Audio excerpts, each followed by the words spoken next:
আসসালামু আলাইকুম ভিউয়ার্স, কেমন আছেন সবাই? আশা করি সবাই অনেক বেশি ভালো আছেন। নতুন একটি ভিডিওতে আপনাদেরকে স্বাগতম।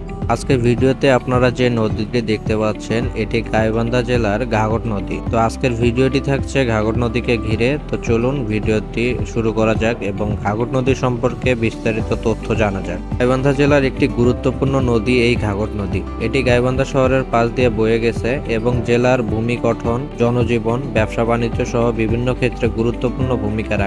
ঘাঘট নদী গাইবান্ধা জেলার একটি প্রাকৃতিক বৈশিষ্ট্য এবং স্থানীয়দের কাছে এটি একটি পরিচিত নাম। ঘাঘট নদী গাইবান্ধা জেলার জন্য একটি গুরুত্বপূর্ণ সম্পদ। এটি শুধু একটি নদী নয়, বরং এর সাথে জেলার ইতিহাস, সংস্কৃতি এবং অর্থনৈতিক কর্মকাণ্ড ওতপ্রোতভাবে জড়িত।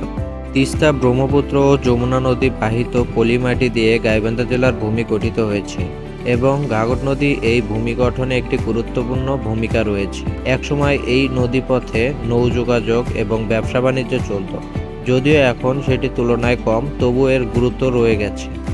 ঘাঘট নদীর তীরে অনেক ঐতিহ্যবাহী স্থান রয়েছে। এটি স্থানীয় সংস্কৃতির একটি অংশ। প্রতি বছর এই নদীর পাড়ে বিভিন্ন মেলার আয়োজন করা হয়, যা স্থানীয়দের মিলন মেলা এবং সংস্কৃতির অংশ। গাইবান্ধা শহরে ঘাঘট নদীর উপর দিয়ে একটি সুন্দর সেতু নির্মিত হয়েছে, যা পর্যটকদের কাছে আকর্ষণীয় একটি স্থান। এছাড়াও নদীর প্রাকৃতিক সৌন্দর্য উপভোগ করার জন্য অনেকে এখানে আসেন। নদীর পাড়ের বসবাসকারী মানুষেরা মাছ ধরা, কৃষিকাজ এবং অন্যান্য কাজের জন্য নদীর উপর নির্ভরশীল।